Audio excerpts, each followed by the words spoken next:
Para o povo de Israel, eles pensavam naquela prosperidade da nação. Já para a igreja, ele fala das bênçãos espirituais de Deus. Todas as bênçãos espirituais de Deus. Isso Paulo escrevendo aos Efésios. Mas que também está ligado com o quê? Você está ali com Deus.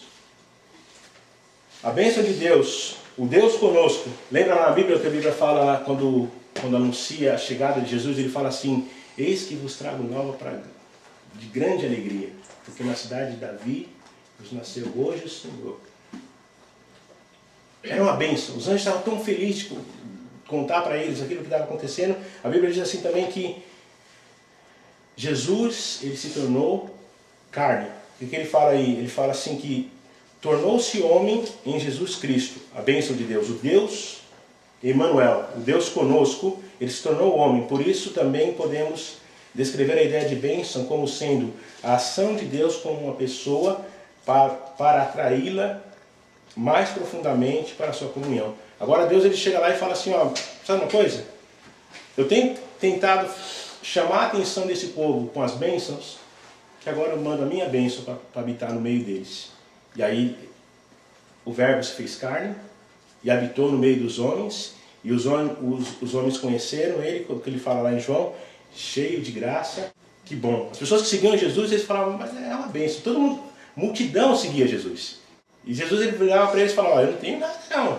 Vocês vêm atrás de mim, eu não tenho casa, eu não tenho dinheiro, eu não tenho nada, mas a multidão seguia a Jesus por quê? Porque eles queriam bênção. Isso significa que a bênção nem sempre é o que nós desejamos. Ser abençoado, como eu li no texto do Salmo 55, não quer dizer que é sempre aquilo que nós desejamos. Mas em todos os casos trata do que é bom e salutar para nós. Pois Paulo, por exemplo, ele fala lá em Romanos 8:28, sabemos que todas as coisas cooperam para o bem daquele que ama a Deus, daqueles que são chamados segundo o seu propósito. A gente estudou bastante isso aqui quando estava a carta de Romanos. A gente tem lá o Jacó, que fala para o anjo, enquanto você não me abençoar, eu não vou deixar você ir. Por quê? Porque ele tinha noção de que o que estava para acontecer com ele era importante. Ele queria ter a certeza de que Deus estava com ele. Ele mandou a família dele na frente, mas ele queria saber que Deus estava com ele para que ele pudesse encontrar ali com o irmão dele. No sentido literal da palavra, bênção pode significar um presente que você dá para alguém, e bênção também significa falar bem de alguém para outra pessoa. Mas a questão é, do texto de hoje, como ser e receber uma bênção. Eu particularmente, eu fico um pouco preocupado quando eu vejo as pessoas dizendo assim, eu te abençoo, ou num determinado lugar que você vai, a pessoa vira e fala assim, levanta a sua mão e abençoa o seu irmão, por isso, aquilo, outro. Eu particularmente, eu tenho uma visão de que quando Deus chama Abraão e diz, se tu uma bênção, não é? Você tem que declarar a bênção na vida da pessoa, sim, mas é muito mais do que simplesmente falar. Você tem que ser a bênção. Você falar da boca para fora é como se fosse um bom dia. Como a Tafnis comentava aqui, assim, que nós temos que ser servo, e às vezes sendo servo você abençoa a pessoa muito mais do que mil palavras.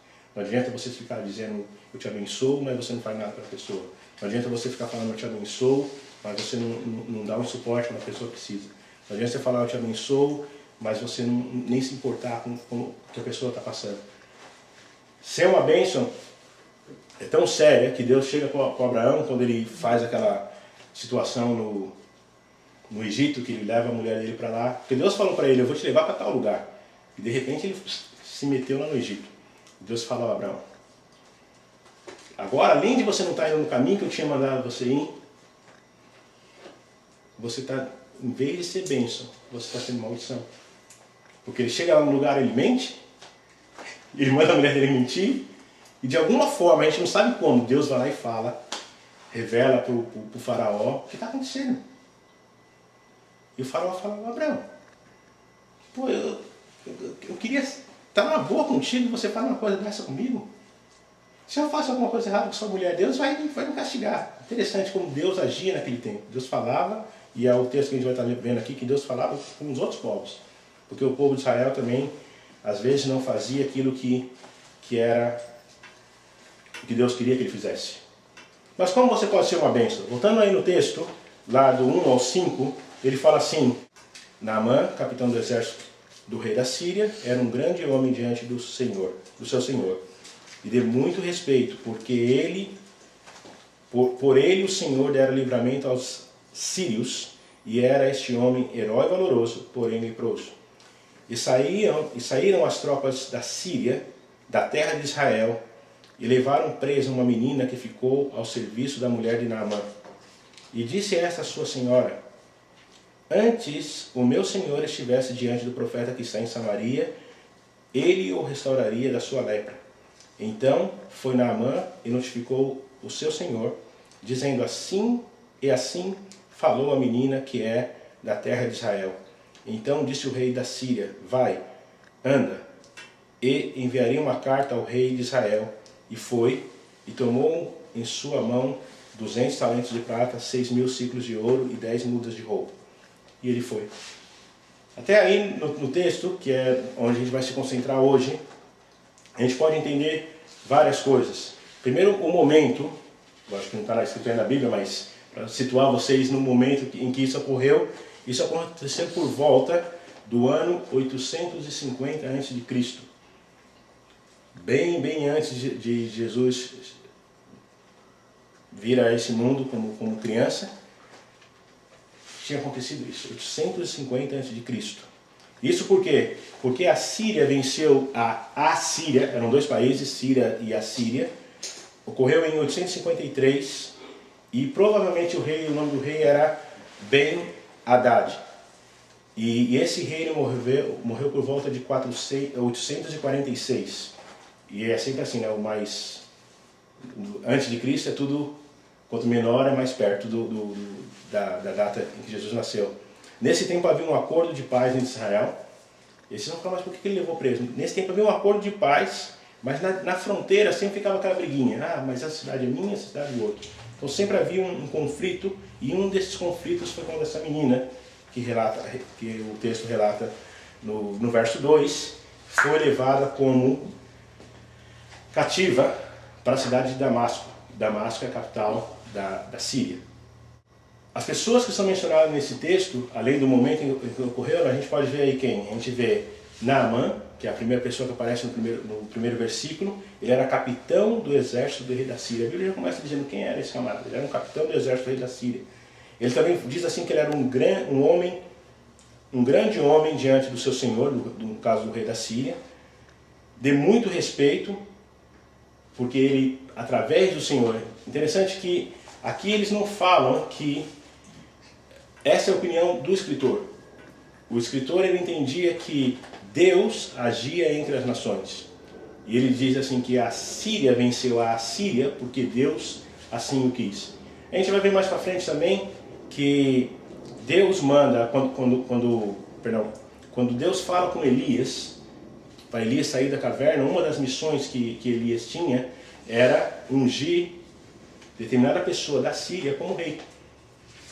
E nós vamos ver também que mais para frente, esse rei, no capítulo 8, ele vai falar com Eliseu, porque ele está doente, ele quer saber se ele vai se recuperar dessa doença.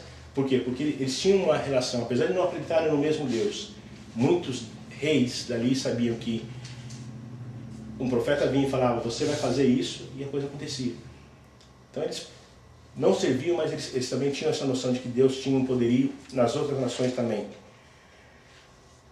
Nós vemos aí também quem? O Naamã, que ele era um herói nacional, só que ele tinha uma coisinha, ele era leproso. Em Israel, o leproso não podia viver junto com as pessoas normais. A gente não sabe qual era o costume da Síria, se ele podia viver na mesma casa, mas ele tinha acesso ao rei. Mas ele era um homem famoso, rico e infeliz. Porque com a lepra ele não podia fazer muita coisa. Ele tinha que ser excluído, ele tinha que ser afastado da situação. Nós temos um rei também aí na história que fala o quê? O rei da Síria, Ben-Hadad.